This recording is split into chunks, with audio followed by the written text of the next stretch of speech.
Chapter 1. Sold for 100 gold. The moon does not choose the strongest wolf. Sometimes, it chooses the one everyone else abandoned. The silence after the explosion felt heavier than death. Broken silver chains lay scattered across the auction floor like shattered stars. Nobles pushed toward the exits in panic, their expensive cloaks dragging through dust and overturned chairs. Somewhere in the darkness, a child was crying. Lyra stood perfectly still.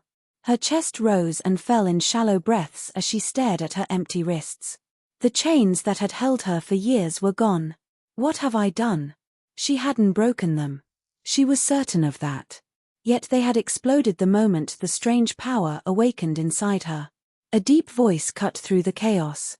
"Seal the doors." Every guard froze before bowing. "Yes, Your Majesty."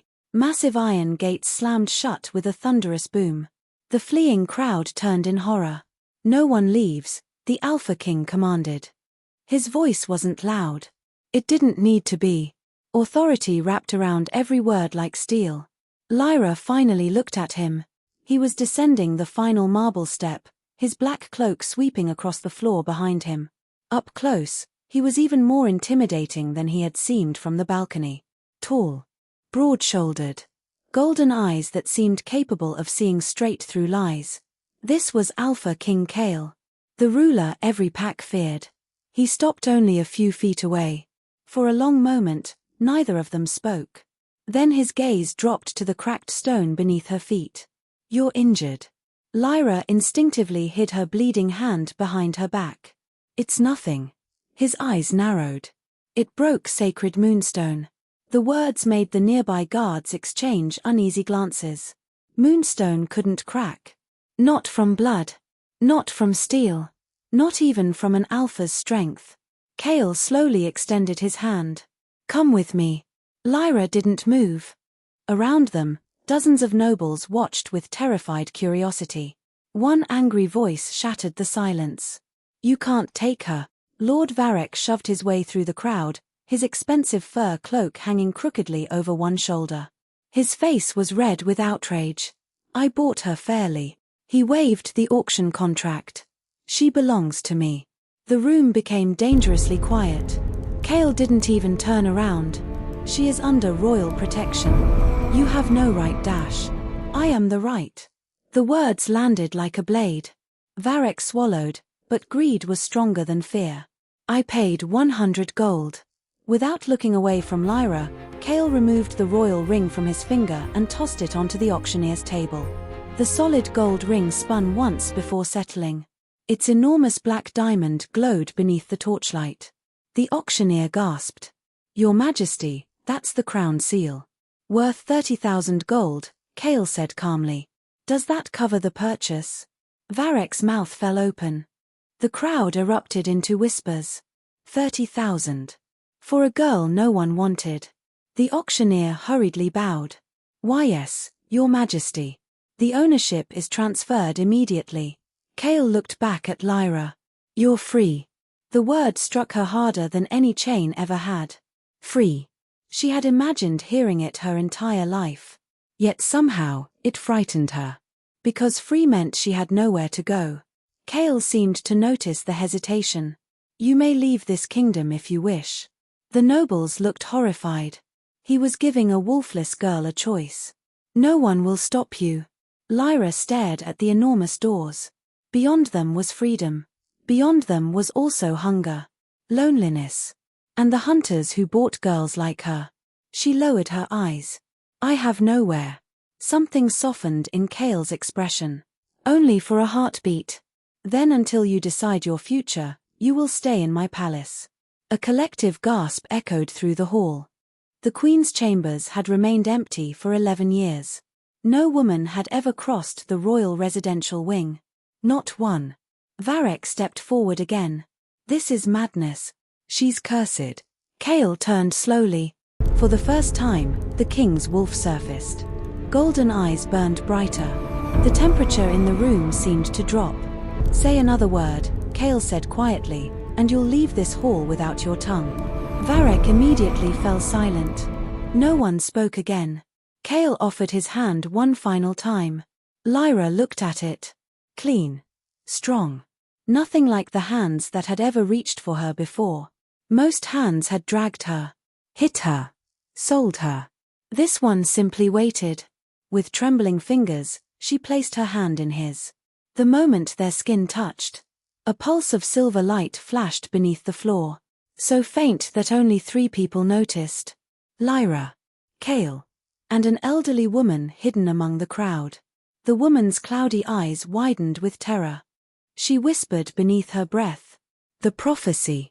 The royal carriage rolled through the capital beneath a sky washed in moonlight. Lyra sat opposite the Alpha King, her hands folded tightly in her lap. Neither had spoken in nearly 20 minutes. Outside, citizens lined the streets. At first they waved. Then they noticed the girl sitting beside their king. Smiles disappeared. Whispers replaced them. "Is that her? The Wolfless one? Why is she with His Majesty?" Children pointed.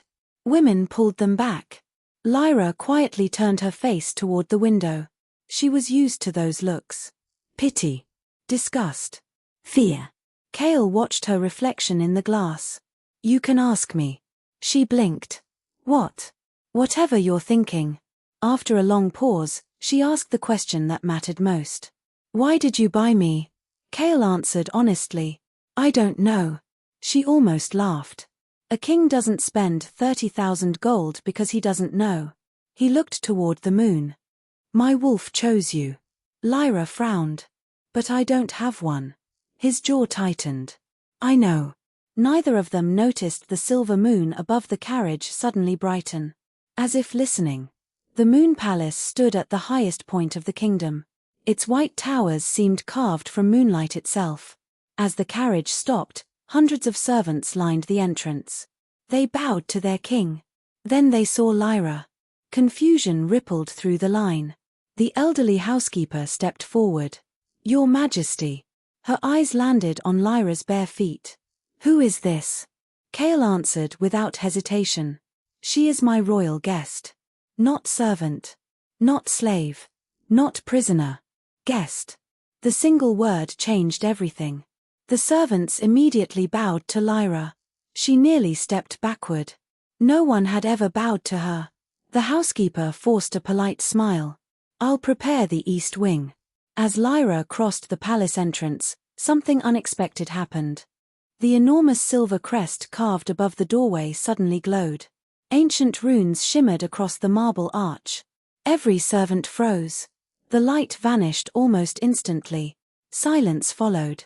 The old housekeeper's face drained of color. She stared at Lyra as though she'd seen a ghost.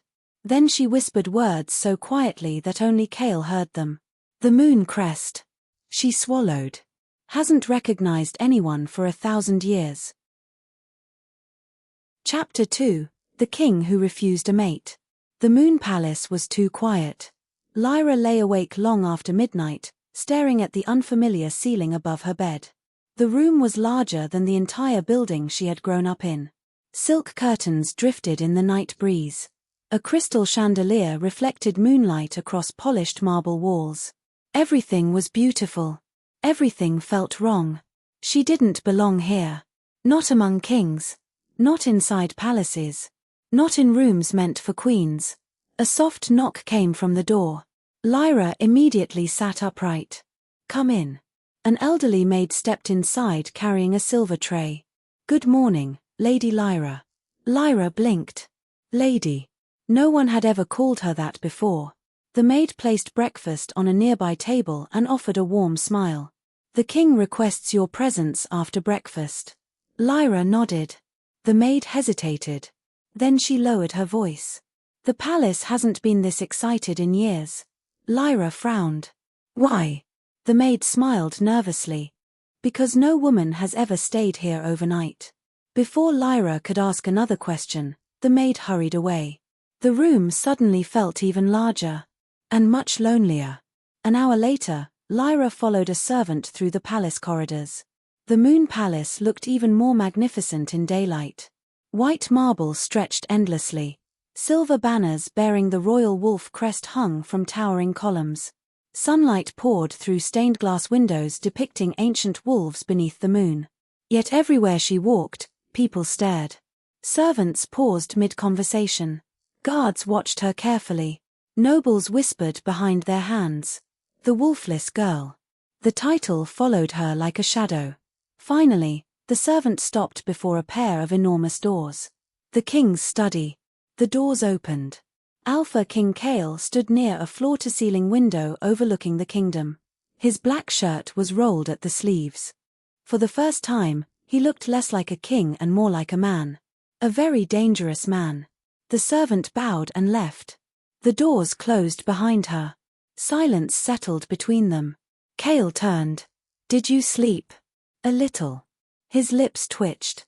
"I'll consider that progress." To Lyra's surprise, he offered her a seat. Not across the room. Beside him. She chose the chair farthest away. Kale noticed. He said nothing. Instead, he poured tea into 2 cups. "Tell me about yourself." The request caught her off guard. Most people never asked. They assumed they already knew everything. Wolfless. Worthless. End of story. There isn't much to tell. Kale leaned back. "Try me." Lyra stared into her tea. "My parents died when I was young." A lie. Not entirely. But enough. "I grew up moving between packs." "Why?" "They didn't want me." The words escaped before she could stop them. Kale's expression hardened. Not toward her. Toward whoever had done that. "You were a child." She gave a small shrug. "A child without a wolf." Silence filled the room. Then Kale asked the question everyone eventually asked. "When did you realize your wolf wasn't coming?" Lyra looked away. She remembered every detail. Every humiliating second. Every disappointed face. Every laugh. "I was 16. Most wolves shifted by 16. By 18, everyone knew. By 21, people stopped pretending." Kale stared out the window. "You know what they call me? The Alpha King." A faint smile touched his lips. "Among other things." His expression darkened. "They call me the king who refused a mate." Lyra looked at him. She had heard the rumors. Every wolf in the kingdom had. Beautiful noble women. Powerful alphas' daughters. Even foreign princesses. All rejected. One after another. "Why?" Kale was quiet for a moment. Then he answered honestly. "My wolf never accepted any of them." Lyra frowned. "Not one. Not one." Something about that made her chest tighten. Because she knew exactly what rejection felt like. And somehow, the most powerful wolf in the kingdom understood that feeling too. A strange sensation suddenly rolled through the room. Kale stiffened. His gaze snapped toward her. Lyra felt it too. A warmth. A pull. Invisible. Yet undeniable. The air between them seemed to vibrate. Kale's jaw tightened. His golden eyes flashed briefly. Then the feeling vanished. Just like that. What was that? Lyra whispered. Kale looked away. "My wolf." Her stomach dropped. "What does that mean?" He remained silent. Too silent. Finally he spoke. "He wants to be near you." The room suddenly felt very small. Lyra swallowed. "But I don't feel anything." The words slipped out before she could stop them. Pain flickered across Kale's face. Gone almost instantly. But she saw it. For the first time, the mighty Alpha King looked vulnerable. "My wolf chose you." His voice was calm. Too calm. "And yours didn't choose me." Neither spoke. Because both understood what that meant. Something was wrong. Mate bonds were never one-sided. Never. Later that afternoon, Lyra wandered through the palace gardens. She needed space. Needed air. Needed to think. The gardens stretched across acres of moonlit flowers and silver leaf trees. It should have been peaceful. Instead, she couldn't stop thinking about Kale. Or the strange pull she had felt. Or the disappointment he had tried so hard to hide. A voice interrupted her thoughts. "Interesting." Lyra spun around. An elderly woman stood beneath a flowering tree. Her silver robes marked her as a moon priestess. The same woman from the auction hall. The woman who had whispered about the prophecy. The priestess studied her carefully. Far too carefully. "Your eyes," she murmured. "What about them?" The old woman's expression became unreadable. "They look exactly like hers." A chill ran down Lyra's spine. "Hers?" The priestess suddenly smiled. "Asking questions can be dangerous, child." Then she turned and walked away, leaving Lyra standing alone, more confused than ever. That night, Cale stood alone on a palace balcony. The kingdom stretched beneath him, peaceful, unaware. Inside his mind, his wolf paced restlessly. Mate. Cale sighed. "She doesn't feel it. She will. "I don't think so." His wolf growled. Not in anger. In frustration. Something is blocking the bond. Cale's gaze drifted toward the east wing where Lyra slept. For 11 years, his wolf had ignored every woman. Then one wolfless girl appeared. And suddenly everything changed. It didn't make sense. Nothing about Lyra made sense. The glowing crest. The shattered chains. The cracked moonstone. The silver eyes. A movement in the darkness caught his attention. Far below the balcony, hidden among the trees beyond the palace walls, a hooded figure stood watching the castle. Watching Lyra's wing. The figure slowly turned and disappeared into the night. Cale's instincts immediately sharpened. Danger. His wolf sensed it too. Someone has found her. A cold feeling settled in his chest. Because for the first time since Lyra arrived, he realized there might be people searching for her. People willing to kill for whatever secret she carried. And somehow, he knew this was only the beginning. Chapter 3, Secrets Beneath the Moon Palace. Lyra woke to the sound of footsteps outside her door. Slow, careful, almost silent. She opened her eyes. For several seconds, she remained perfectly still beneath the blankets. The footsteps stopped.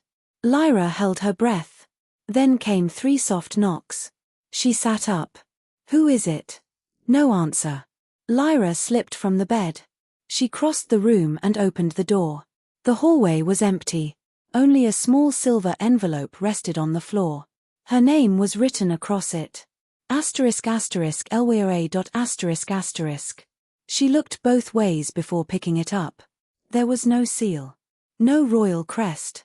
No signature. She opened it. Inside was a single piece of parchment. For words had been written in black ink. ***You are not Wolfless. Lyra's heart stopped. She read the words again. Then again. Her fingers began to tremble. For 21 years, everyone had told her the same thing. She had no wolf. She had no power. She was nothing. But someone in this palace knew otherwise. A cold thought entered her mind. Who? Lyra looked down the empty corridor. Then she folded the parchment and hid it inside her dress. She would find out. Even if it killed her. The palace library was enormous. Lyra had discovered it the previous afternoon while exploring the eastern wing. She waited until the servants had gone to sleep. Then she returned. The library doors opened with a low groan. Thousands of books stretched toward the ceiling. Ancient leather covers. Dusty scrolls. Books bound in silver. Books bound in black. Some were so old that Lyra wondered if anyone had opened them in centuries. She carried a small candle inside. The room smelled of dust and old paper. She walked toward the oldest shelves. The note kept repeating in her mind.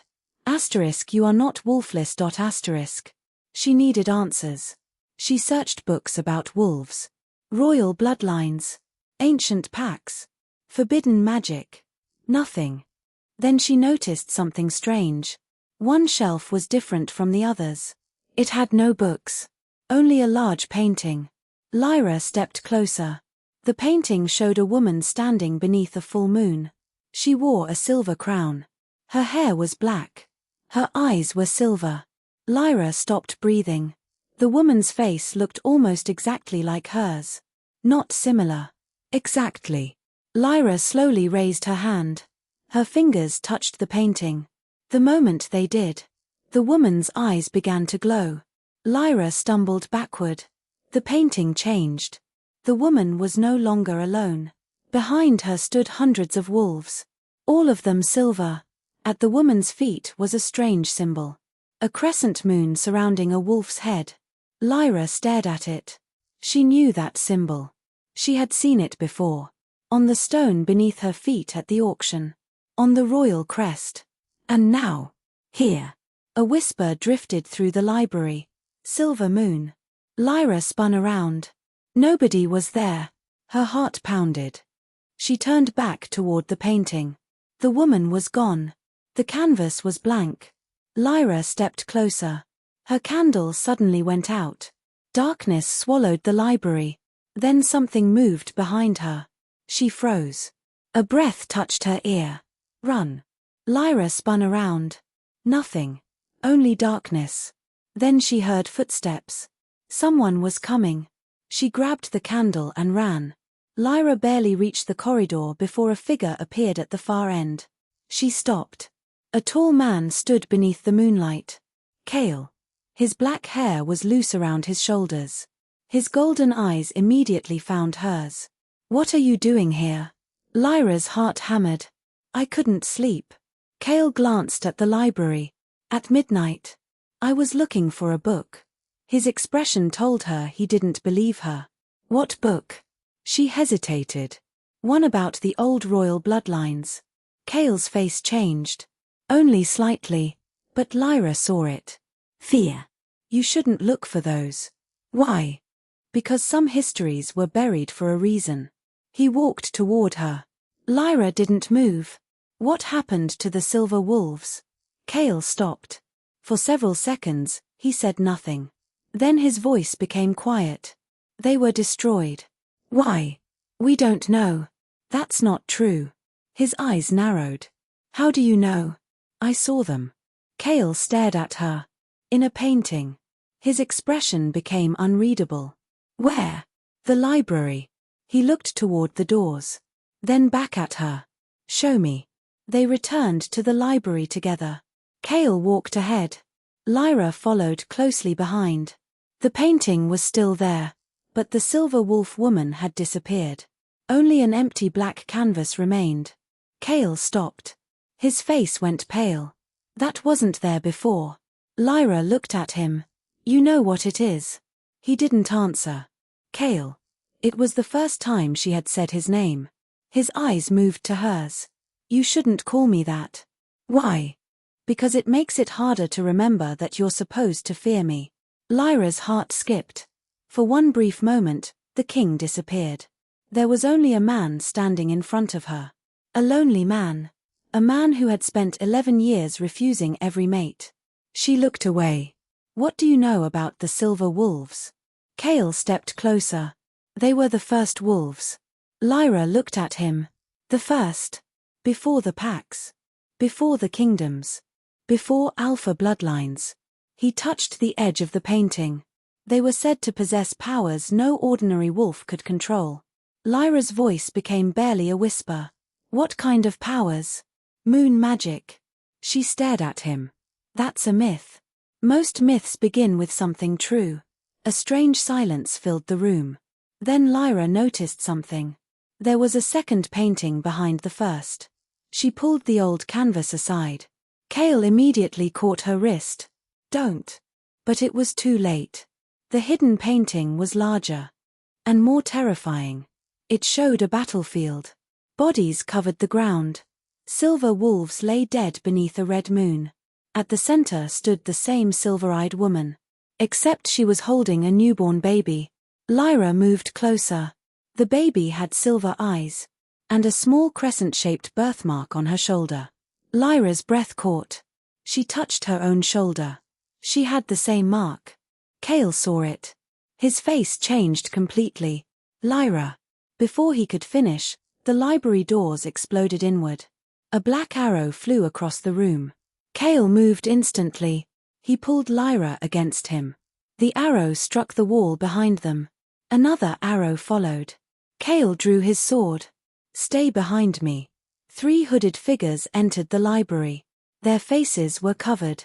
Their weapons were silver. The first assassin raised his blade. "Give us the girl." Cale's voice became deadly. "No." The assassin laughed.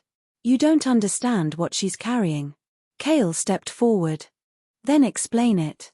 The assassin looked directly at Lyra. "She is the last silver heir." Lyra's blood ran cold. The assassin raised his sword. "And tonight," he smiled, "we finish what our ancestors started." Cale attacked. Steel collided with steel. The library erupted into chaos. Lyra backed away. She wanted to run, but her feet wouldn't move. Something inside her was waking. The same strange heat she had felt at the auction. Only stronger. Much stronger. One assassin broke away from Cale and charged toward her. Lyra raised her hands instinctively. "Stop." The room exploded with silver light. The assassin flew backward. He crashed through a wooden table. Silence followed. Cale stared at Lyra. The assassin slowly lifted his head. Blood trickled from his mouth. He looked terrified. Impossible. Lyra stared at her own hands. Silver light danced across her fingers. The assassin whispered the words that made Cale's blood run cold. "She's awake." Then he bit down. A sharp crack echoed through the library. Cale lunged forward. Too late. The assassin's body went limp. Poison. Cale turned back to Lyra. She was shaking. "Cale." He crossed the room. "What did you do?" "I don't know." He looked at the dead assassin. Then at the silver light still fading from Lyra's hands. His wolf growled inside his mind. Not with anger. With recognition. Silver heir. Cale stared at Lyra. The woman everyone called Wolfless. The woman he had bought for 30,000 gold. The woman his wolf had chosen. She wasn't powerless. She wasn't broken. She wasn't ordinary. And somewhere beyond the palace walls, someone already knew exactly who she was. Cale reached for her hand. This time, she didn't pull away. "You're coming with me." "Where?" "Somewhere safe." Lyra looked at the dead assassin. "Is anywhere safe?" Cale's eyes hardened. "Not anymore." Far beneath the moon palace, something ancient opened its eyes. And for the first time in 1,000 years, the kingdom heard a wolf howl from beneath the earth. Chapter 4: The Blood That Cracked Stone. The howl beneath the palace did not stop. It echoed through the walls, through the marble floors, through the ancient stones beneath Lyra's feet. She stood frozen inside the library, staring at the dead assassin. The silver light had disappeared from her hands. But she could still feel it. Like a heartbeat beneath her skin. Cale grabbed her hand. "We're leaving." Lyra looked at him. "Who was that man?" "An assassin." "I know that."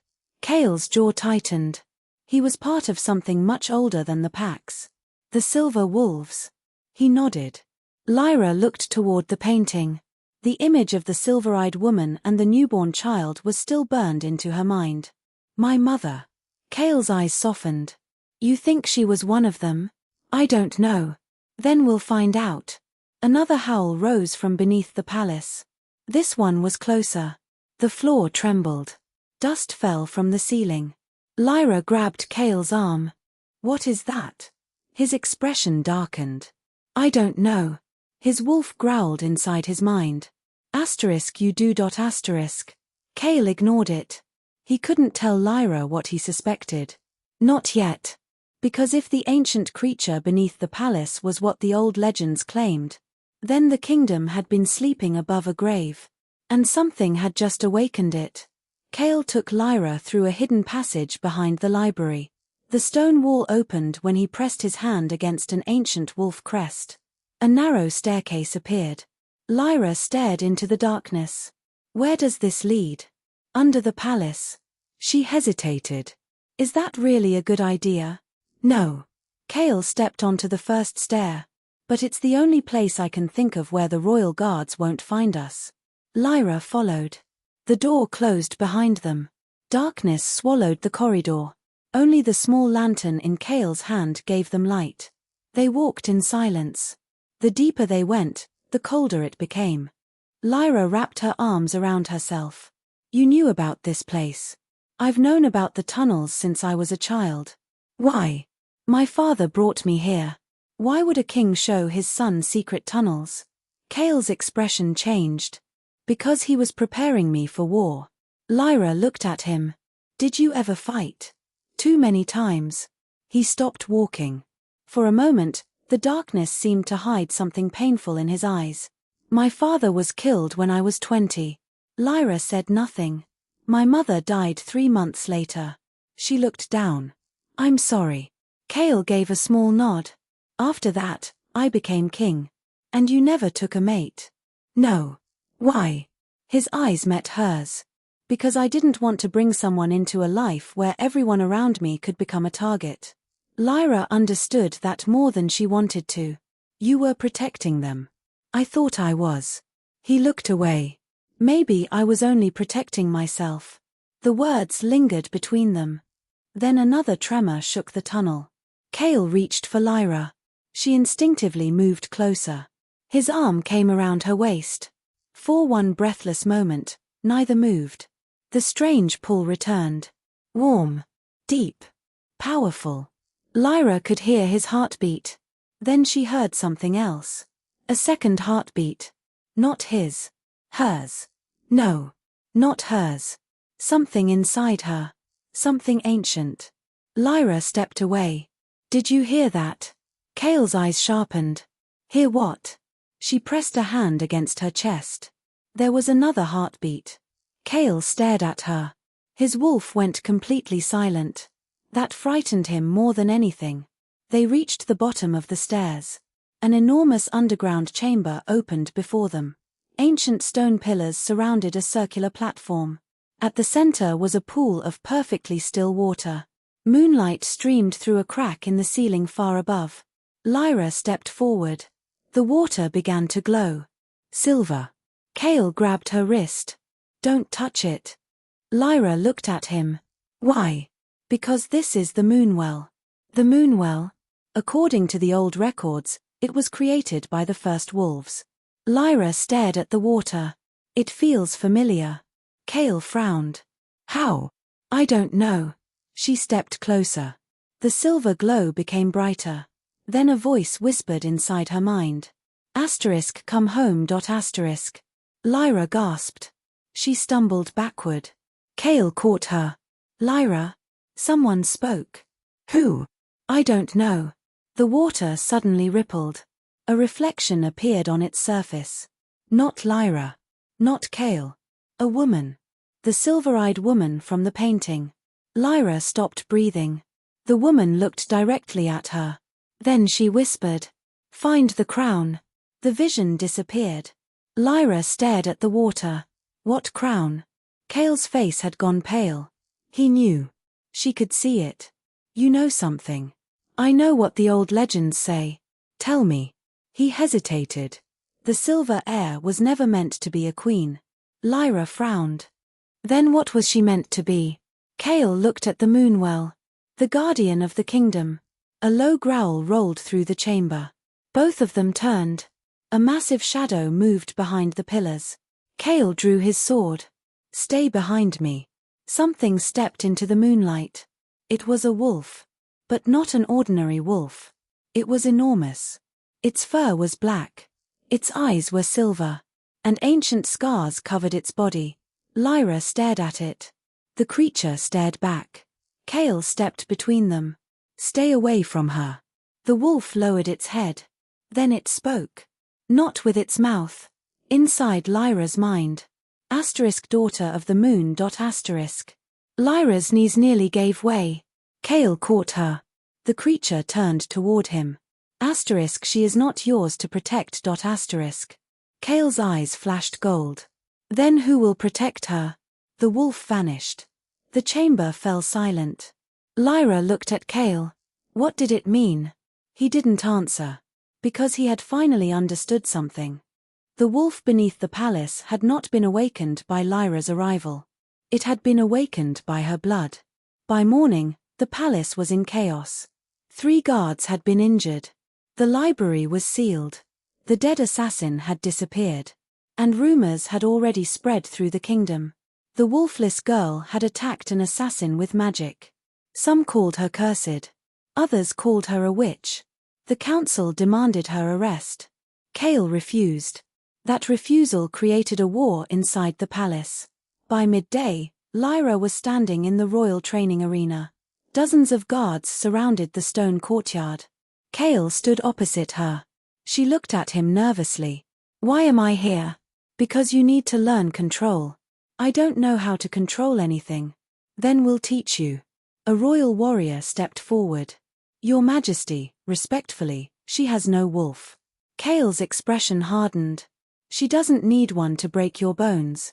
The warrior immediately lowered his eyes. Kale turned back to Lyra. "Try to shift." Lyra almost laughed. "I can't." "Try." She closed her eyes. Nothing happened. The guards began whispering. Lyra's cheeks burned. She tried again. Nothing. Kale approached. "Don't force it." "Then what do I do?" "Listen." "To what?" "Yourself." Lyra closed her eyes. She listened. To the wind. To the birds. To the guards breathing. To Kale's heartbeat. Then she heard it. That second heartbeat. Deep inside her. Thump. Lyra's eyes opened. The stone beneath her feet cracked. Everyone froze. A thin silver line spread across the arena. Then another. And another. Within seconds, glowing cracks covered the entire floor. The guards backed away. Kale stared at her. "Stop." "I can't." The silver light climbed up Lyra's legs. Her eyes changed. Silver became white. The air began to shake. Then every wolf in the palace started howling. Lyra screamed. A shockwave exploded from her body. The training arena doors blew open. Guards were thrown backward. Kale remained standing. Barely. When the dust settled, Lyra was on her knees. Blood trickled from her nose. Kale rushed toward her. "Lyra." She looked up. "I'm sorry." His expression softened. "You don't have to apologize." "But I hurt them." "You didn't mean to." Kale helped her stand. Then he looked down. The entire stone floor was covered in cracks. At the center of the arena was one perfect symbol. A crescent moon. Surrounded by 3 silver wolves. The oldest guard in the courtyard fell to his knees. "My king." Kale looked at him. The old man was trembling. "That symbol hasn't been seen since the first queen." Kale's eyes returned to Lyra. The pieces were beginning to fit. The prophecy. The silver wolves. The moon well. Her strange blood. Her impossible power. But there was one thing he still couldn't understand. Why had his wolf chosen her? His wolf finally spoke. Because she is our queen. Kale's heart stopped. He looked at Lyra. She was exhausted. Confused. And completely unaware of the truth that was coming. The kingdom had spent 21 years calling her wolfless. But the truth was far more dangerous. Lyra had never been without a wolf. Her wolf had simply been waiting. Waiting for the right moon. Waiting for the right blood. Waiting for the moment she was strong enough to survive the first shift. And when that night came, the entire kingdom would hear her roar. Chapter 5: The Hunt for the Wolfless Girl. The kingdom did not wake peacefully. Before dawn, the warning horns echoed across every mountain, every village, and every pack beneath the moon palace. 3 long blasts. 3 invading armies. Lyra rushed onto the eastern balcony just as the first rays of sunlight touched the valley below. Her breath caught. Thousands of warriors surrounded the capital. Black banners rose from the northern hills. Crimson banners covered the eastern plains. Silver-armored wolves waited within the western forest. They were not attacking the kingdom. They were hunting her. Behind her, the balcony doors opened. Kale stepped outside wearing black royal armor, a silver wolf engraved across his chest. His expression was calm, but his golden eyes carried the weight of war. "They're here," Lyra whispered. He nodded once. 3 Alpha Lords. For me. For the Silver Heir. The words still felt unreal. Only yesterday she had believed she was a girl without a wolf. Now entire armies marched because of her blood. The royal council gathered inside the war chamber. Generals argued over maps while messengers rushed in and out carrying reports. "They outnumber us 3 to 1. The western gate won't survive a siege. We should surrender the girl." The room fell silent. Kale slowly rose from his chair. "No." An elderly lord slammed his hand on the table. "Your Majesty, thousands may die." Kale's voice remained steady. "If a king trades one innocent life to save his throne, he deserves neither." No one dared answer. Lyra stood quietly near the doorway, guilt tightening around her heart. This war had found the kingdom because of her. A trumpet sounded from outside. "The Northern Alpha requests an audience." The great doors opened. Lord Varek entered like a conqueror.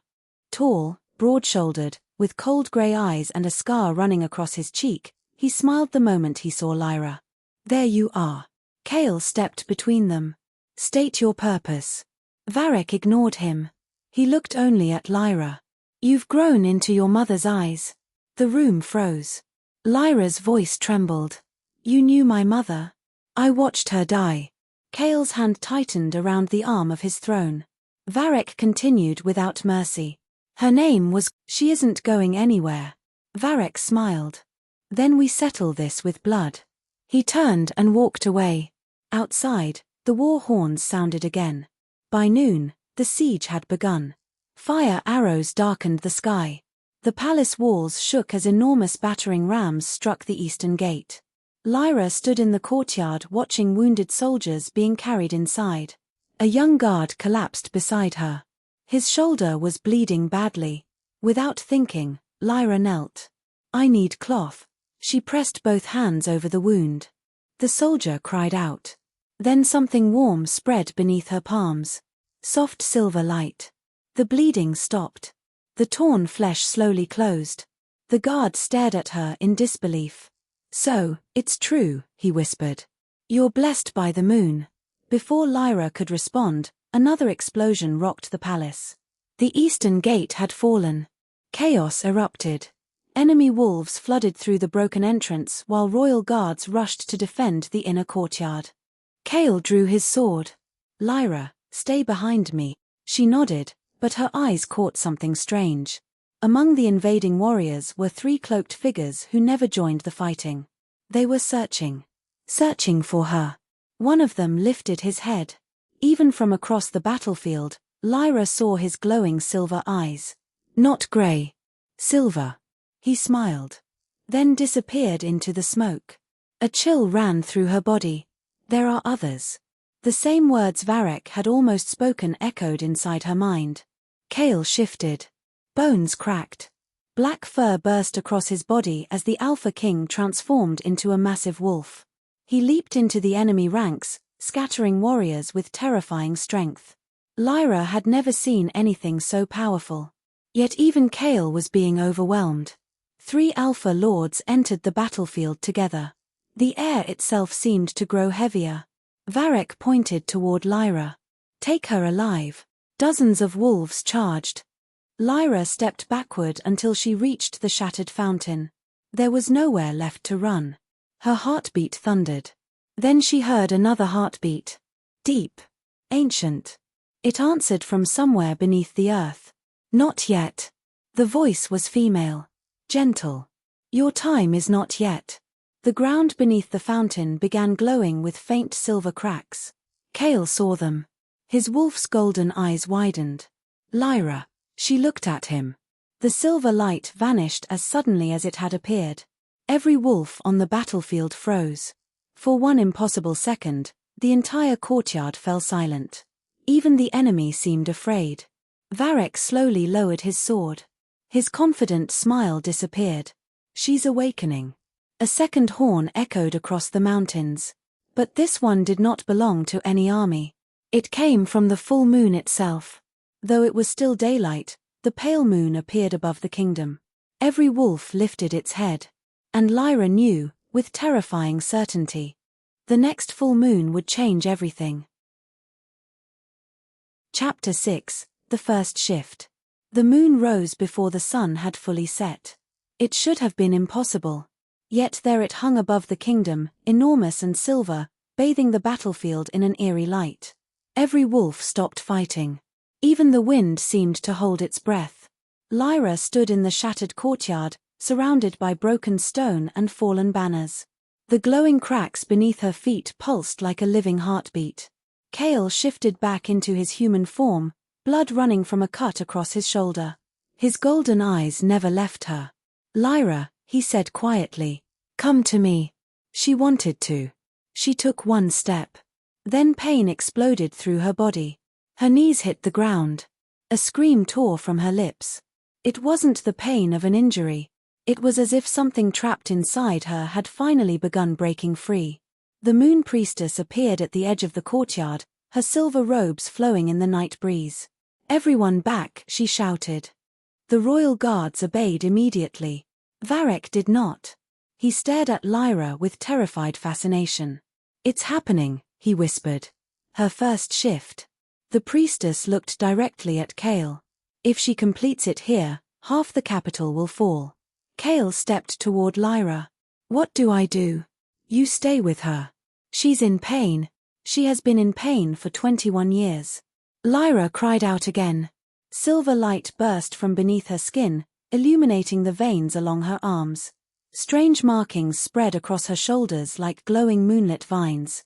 She looked at Kale, tears streaming down her face. "I'm scared." He knelt beside her without hesitation. "You're not alone." She grabbed his hand so tightly it hurt. "Don't leave me." "I won't." The moon climbed higher. The air became impossibly cold. Lyra's heartbeat echoed through the courtyard. Then another heartbeat answered it. Boom, boom, boom. It wasn't coming from her chest. It was coming from beneath the earth. The ancient wolf beneath the palace had awakened. The stone fountain behind Lyra shattered into hundreds of pieces. Silver water rose into the air, floating around her like tiny stars. The moon priestess closed her eyes. "She's calling the moon well." Kale frowned. "She doesn't even know what that is." "She doesn't have to." Suddenly, Lyra stopped screaming. She became completely still. Her silver eyes opened. They were no longer silver. They were pure white. A voice escaped her lips. But it wasn't hers. "Daughter." The entire courtyard trembled. The moon priestess fell to one knee. Even the enemy wolves lowered their heads. Kale stared in disbelief. "Who are you?"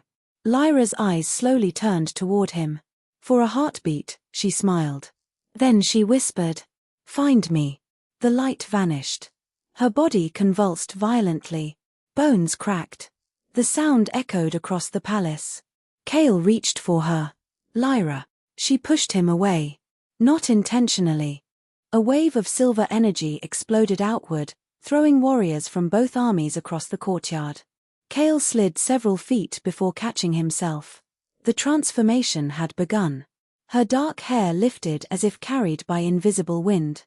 Silver light wrapped around her body. Her fingers lengthened. Sharp crystal-like claws emerged from her hands. But she wasn't becoming a wolf. Not yet. She was becoming something in between. Beautiful. Terrifying. Ancient. The enemy soldiers stepped backward. One whispered, "That isn't a werewolf." Another crossed himself. Varek's face had gone completely pale. "She's becoming the lunar guardian." The moon priestess looked at him sharply. "You know that name?" Varek said nothing. Fear had stolen his voice. Kale ignored everyone. He walked back toward Lyra despite the violent energy surrounding her. "Kale, stop," the priestess cried. "She'll kill you." He kept walking. His wolf growled inside him. "She won't." The silver storm struck him again. He forced another step. Then another. Finally, he reached her. Lyra's glowing eyes found his. She looked lost. "Help me." Kale gently placed his forehead against hers. You don't have to fight it. I can't control it. You're not supposed to. A single tear rolled down Lyra's cheek. The moment it touched the ground, every glowing crack in the courtyard disappeared. The storm softened. Her breathing slowed.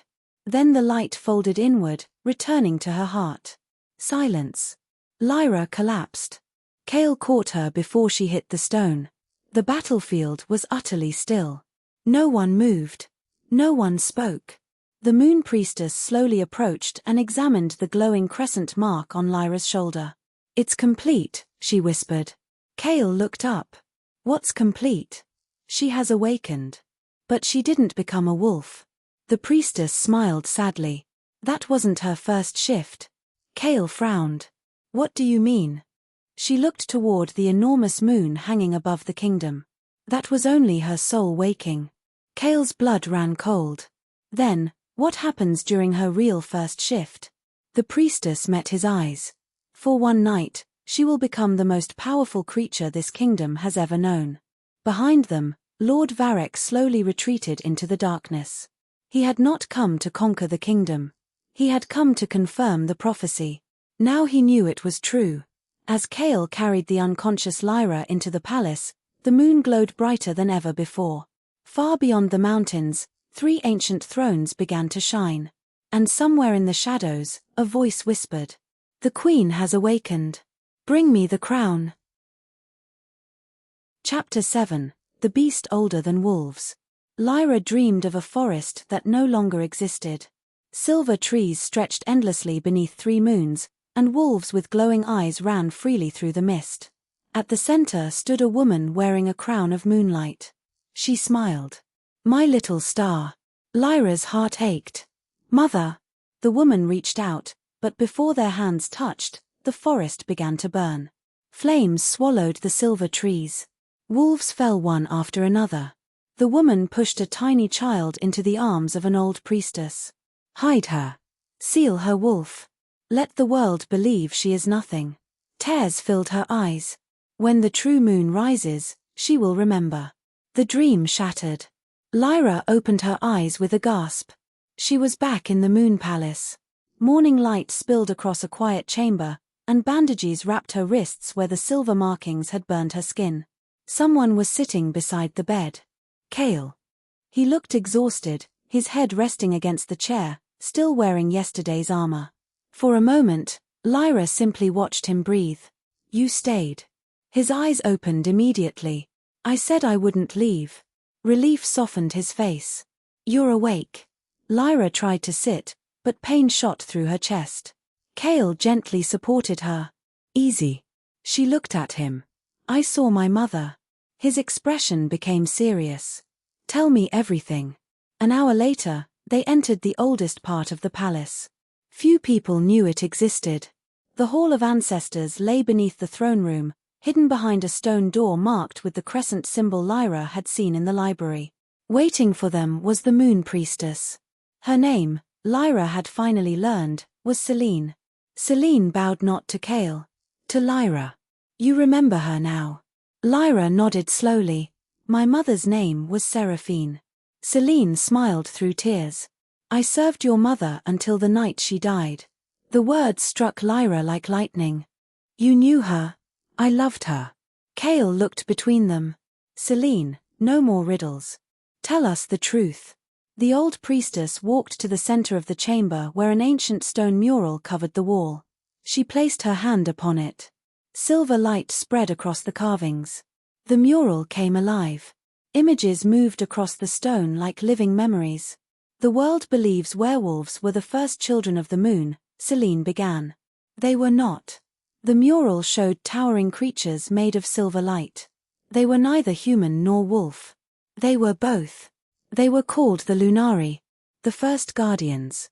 Lyra felt something stir inside her soul. They protected the balance between humans, wolves, and magic. Their queens could command moonlight itself. The mural darkened. Then came war. Ordinary alphas rose against the Lunari, fearing their power. Kingdom after kingdom united to destroy them. Flames consumed silver cities. "The Lunari were almost erased," Selene whispered. One bloodline survived. She turned toward Lyra. Yours. Silence filled the chamber. Lyra's voice barely emerged. So, I'm not a werewolf. Celine shook her head. You carry wolf blood. But your true inheritance is older than wolves. Cale slowly exhaled. His wolf had known all along. Lyra stepped toward the mural. One figure stood apart from the others. A silver wolf with enormous curved horns. Its eyes glowed like stars. I've seen it. Celine nodded. The guardian beast. The shadow from the auction? Yes. Lyra frowned. It terrified everyone. Because they mistook it for a monster. Celine smiled gently. It has protected every Lunari queen for thousands of years. Cale looked at the horned wolf. So it's real? Celine's expression became grave. It is sleeping beneath this palace. A chill ran through the room. The ancient howl. The heartbeat beneath the earth. Everything suddenly made sense. Before anyone could speak again, the chamber doors burst open. A young royal guard stumbled inside. Your Majesty. Cale turned. What happened? The western watchtower has fallen. Cale frowned. Varek attacked again? No, sire. The guard was trembling. It wasn't Varek. He swallowed hard. We found every soldier frozen. Frozen? They're alive, but they won't wake. Celine's face drained of color. No. Lyra looked at her. What is it? Celine whispered one name. Morvanna. Cale stiffened. I thought she was a legend. She should have remained one. Lyra frowned. Who is Morvanna? Celine closed her eyes. The last Lunari queen did not have one child. Lyra's heartbeat stopped. She had two. The room fell silent. Celine looked directly at Lyra. You had an older sister. Every breath left Lyra's lungs. No. Her name was Morvanna. Cale's expression darkened. She survived the massacre. Celine nodded. But the war broke her heart. Lyra stared in disbelief. I have a sister. You had. Celine's voice became heavy. She chose darkness instead of mercy. The guard interrupted. Your Majesty. The soldiers kept repeating one sentence before they fell asleep. Cale stepped forward. What sentence? The young guard whispered.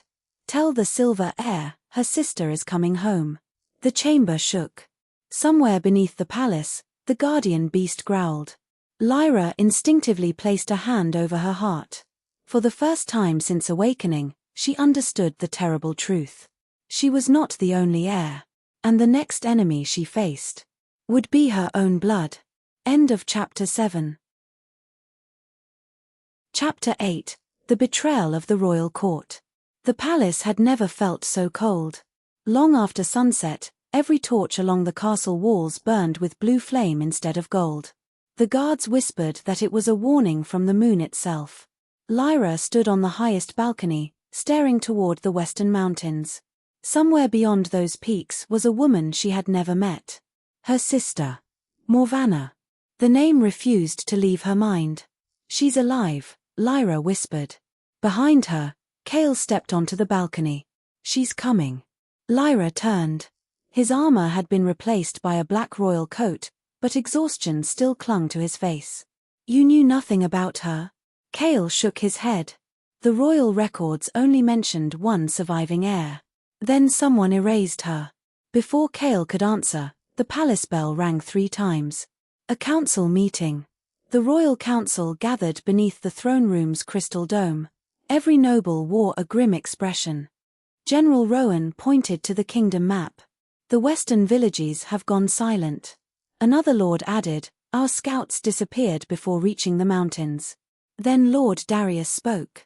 He was Cale's oldest advisor, a man with silver hair and kind eyes who had served the royal family for nearly 30 years. We cannot fight an invisible enemy. Cale nodded. What do you suggest? Darius looked directly at Lyra. We move the silver heir to the sacred sanctuary. Celine frowned. The sanctuary has been sealed for centuries. Which is precisely why she'll be safe. Several nobles immediately agreed. It's hidden. No army can reach it. It's our best chance. Lyra noticed something strange. Darius never once looked afraid. He looked prepared. Cale stood. We leave before midnight. Darius smiled faintly. As you command, Your Majesty. The sanctuary lay deep beneath the eastern cliffs. Only the king, the moon priestess, and the royal advisor knew the path.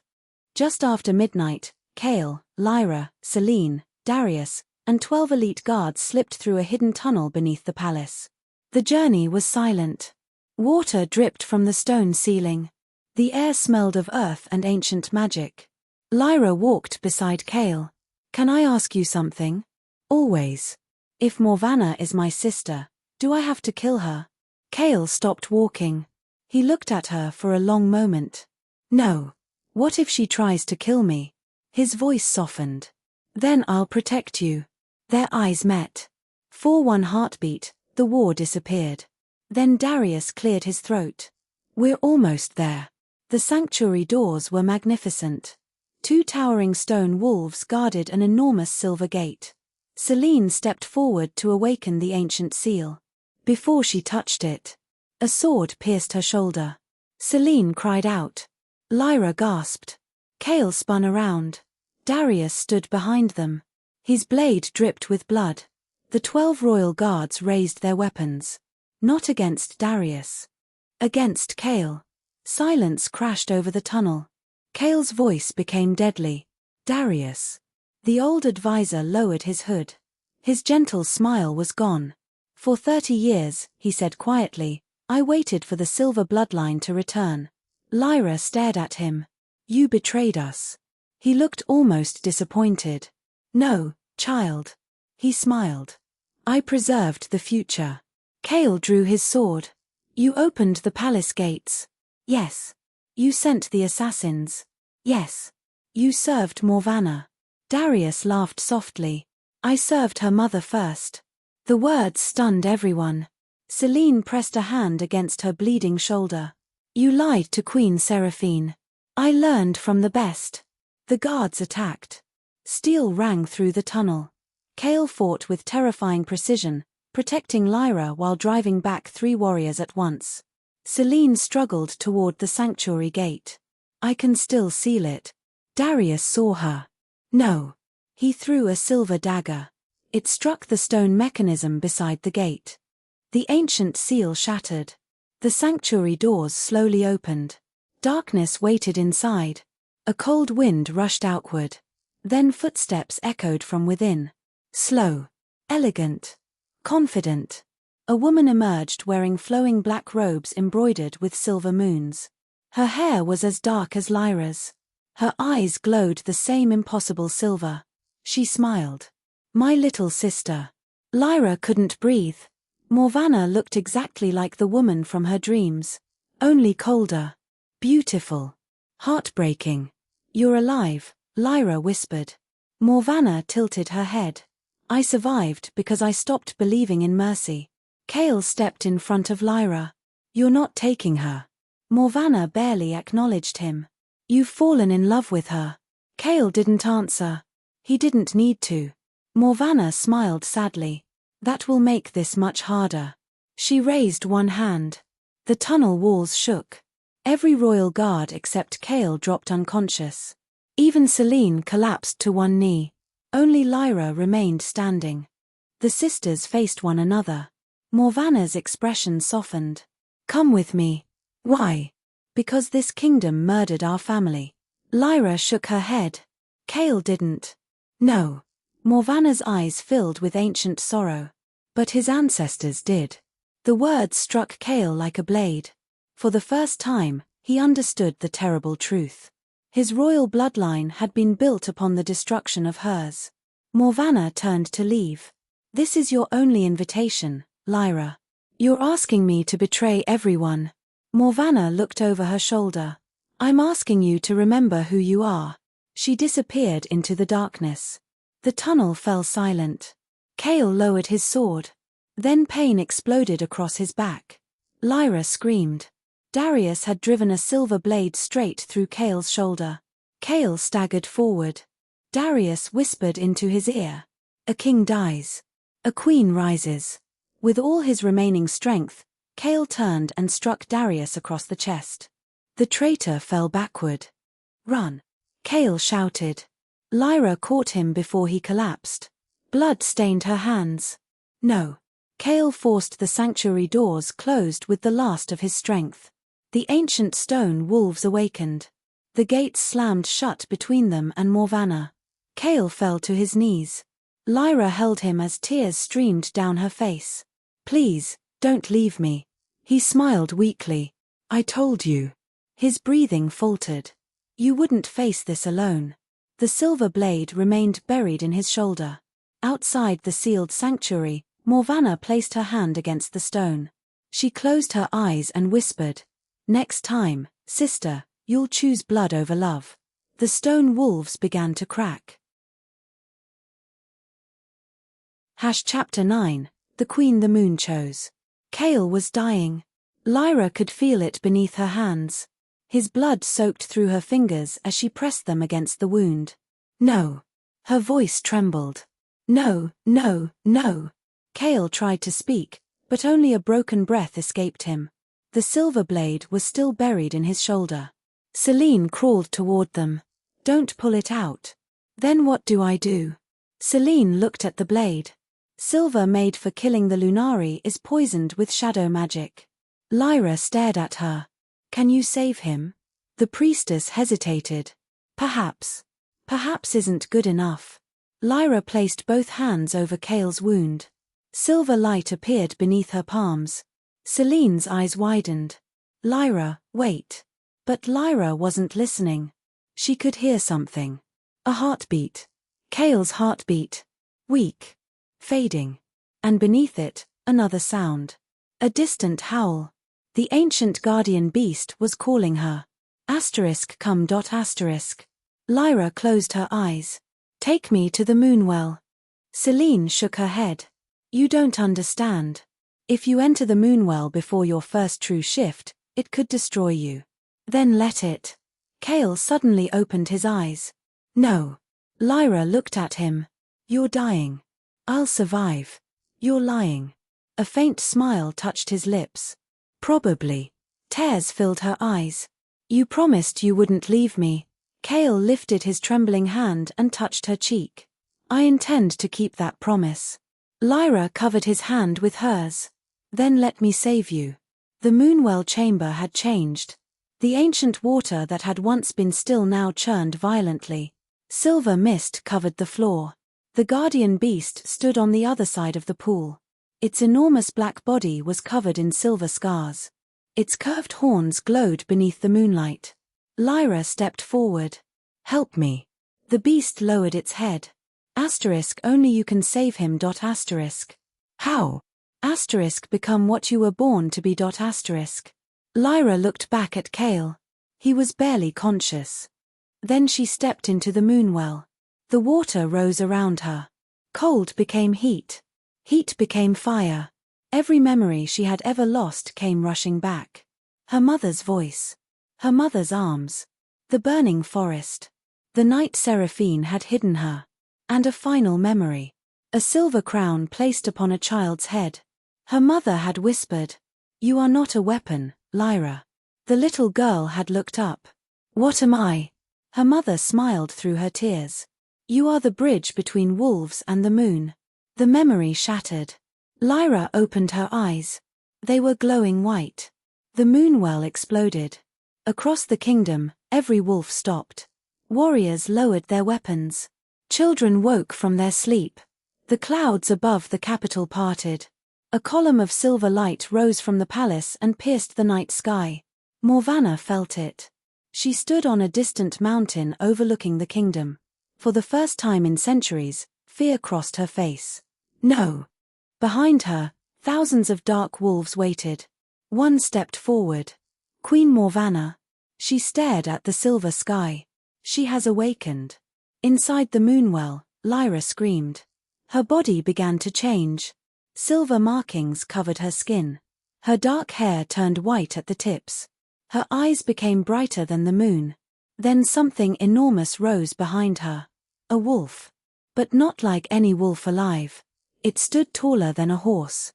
Its fur shimmered between silver and white. A crown of curved horns rose from its head. Its eyes were the same color as Lyra's. The guardian beast bowed. For the first time in 1,000 years, it bowed to someone. My queen. Lyra stepped out of the water. She wasn't afraid anymore. She understood. The power had never been trying to destroy her. It had been waiting for her to accept it. Lyra returned to Kale. The silver light surrounding her moved toward him. She placed her hand over his heart. Stay with me. The wound began to close. The black veins caused by the poison disappeared. Kale's breathing steadied. Then his eyes opened. Golden eyes met silver. He stared at her. Lyra. She smiled through her tears. I'm here. Kale slowly sat up. His gaze moved over her transformed appearance. For several seconds, he couldn't speak. Then his wolf whispered inside his mind. Our queen. Kale bowed his head. Not as a king. As her mate. Lyra immediately reached for his hand. Don't. He looked up. I don't want you to bow to me. Why? Because I'm still Lyra. A faint smile crossed his face. Perhaps. He squeezed her hand. But the kingdom is about to learn that Lyra is a queen. The palace gates opened at dawn. Morvana's army had surrounded the capital. But they were no longer advancing. Thousands of wolves stood frozen beneath the pale morning sky. Then Lyra walked onto the palace steps. The guardian beast followed behind her. The kingdom gasped.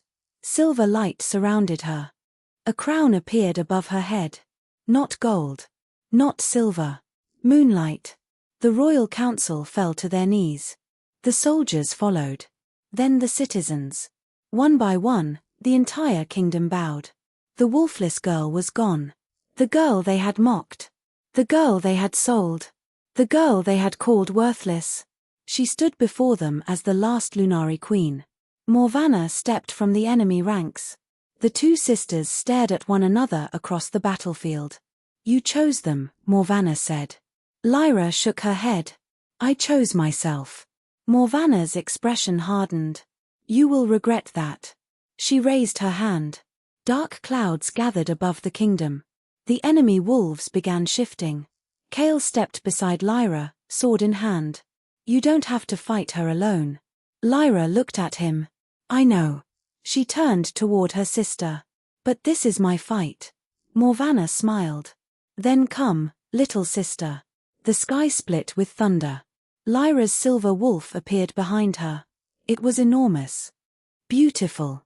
Terrifying. Every wolf in the kingdom lowered its head.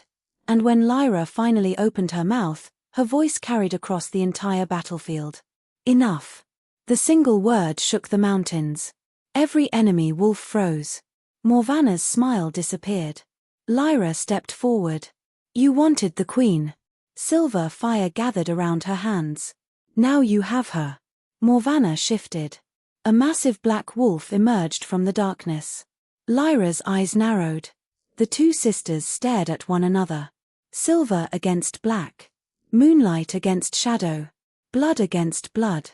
Then they charged. And the final war began. Chapter 10, The Queen of the First Moon. The two wolves collided beneath the broken moon. Silver and black. Light and shadow. The impact shook the battlefield. Lyra was thrown backward, her claws tearing through the earth. She rose immediately. Across from her, Morvana circled slowly. Her black wolf was enormous. Its eyes burned with dark silver fire.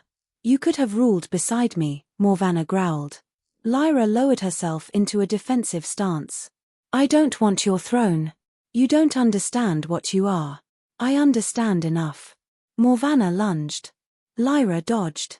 Claws tore through her shoulder. Pain exploded through her body. She stumbled. Morvana attacked again. This time, Lyra caught her. Their jaws locked. The ground cracked beneath them. Then Lyra heard Kale. Lyra. She glanced toward him. He was fighting three dark wolves near the palace gates. Blood covered his armor. He was exhausted. But he was still standing. Morvana saw the distraction. She struck Lyra across the chest. Lyra flew into a stone pillar. The pillar shattered. For several seconds, she couldn't breathe. Morvana walked toward her. "This is why you cannot rule." Lyra slowly lifted her head. "You're wrong." Morvana stopped. Lyra stood. "You think power means destroying everyone who hurts you." Silver light gathered around her hands. "But power," she looked toward Kale, "is choosing what you refuse to become." Morvana screamed. Dark energy exploded from her body. The sky turned black. Every torch in the kingdom went out. The wolves began howling. Selene looked toward the sky in horror. The eclipse. Kale turned. "What?" The prophecy never said the two heirs would simply fight. Selene's face went pale. "It said when the sisters meet beneath the blood moon." She looked at Lyra. "One will inherit the moon." Then she looked at Morvana. "And one will inherit the darkness." The moon turned red. Morvana smiled. "You hear that, little sister?" She raised both hands. "This kingdom belongs to the dark now." The earth split open. Black shadows poured from beneath the battlefield. They wrapped around the wolves, around the soldiers, around the palace walls. Even Kale fell to one knee. Lyra felt the darkness entering her mind. Whispers surrounded her. Asterisk, you were abandoned. Asterisk. Asterisk, you were sold. Asterisk. Asterisk, they called you worthless. Asterisk. Asterisk, take everything from them. Asterisk. Lyra closed her eyes. For a moment, she wanted to listen. Then she remembered her mother's voice. Asterisk, you are not a weapon. Asterisk. Lyra opened her eyes. No. The darkness recoiled. Morvana stared at her. "What did you say?" Lyra stood taller. "I said no." Silver light erupted from her body. The darkness shattered. Morvana screamed and charged. Lyra met her in the center of the battlefield. Their claws collided. Their bodies blurred between wolf and woman. Each strike sent waves of energy across the kingdom. Morvana was stronger, older, more experienced. But Lyra had something Morvana had forgotten. Hope. Morvana knocked her to the ground. "You are weak." Lyra looked up. "No." She smiled. "I was never weak." Silver light exploded from her chest. "I was asleep." The guardian beast appeared behind her. The ancient creature raised its enormous head. Then it roared. The sound shattered every dark spell across the kingdom. Morvana froze. "No." The guardian beast charged. Morvana tried to defend herself. Too late. The creature struck her. Dark energy exploded from her body. Morvana fell. Her wolf form disappeared. She lay on the battlefield in human form. Lyra approached slowly. Morvana looked up. For the first time, she looked less like a monster. She looked like a frightened woman. "Why?" Lyra stopped. "Why didn't you kill me?" Lyra's eyes filled with tears. "Because you're my sister." Morvana stared at her. "I don't deserve your mercy." "Maybe not." Lyra extended her hand.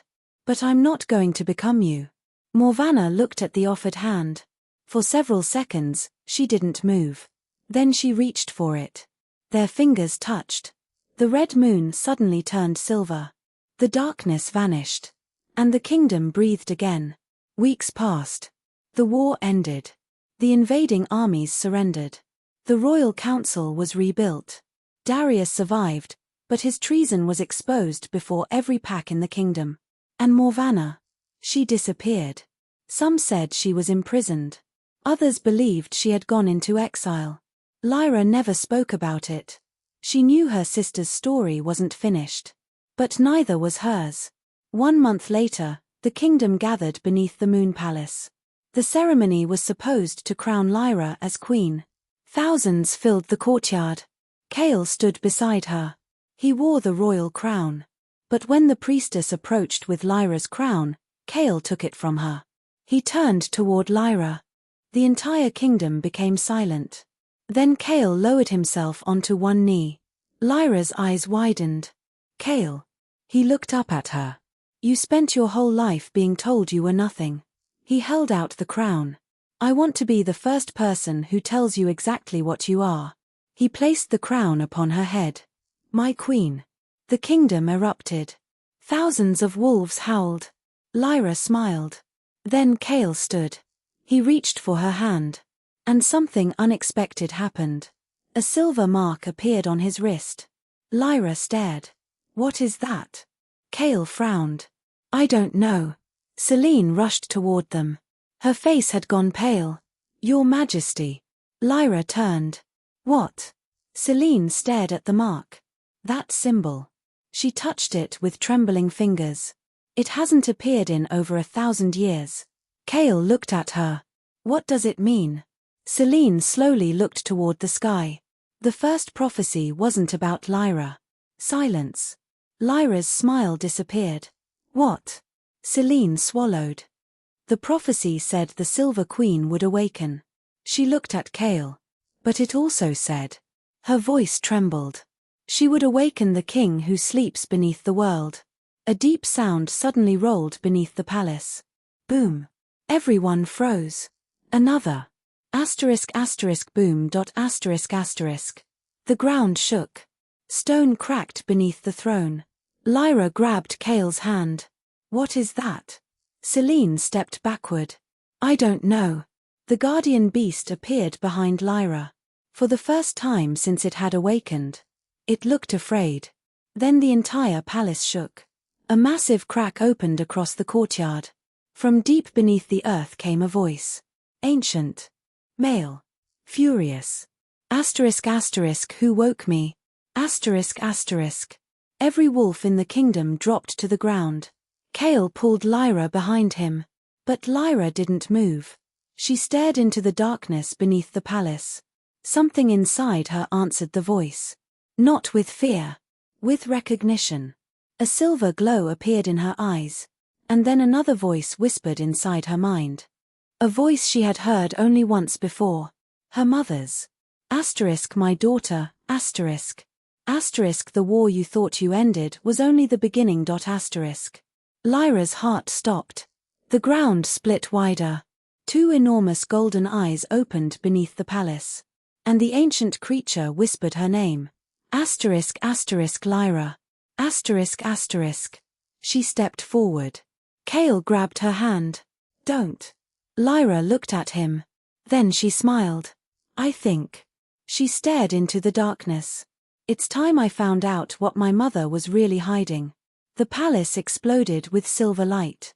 And beneath the kingdom, something ancient began to rise. Asterisk asterisk the end asterisk asterisk.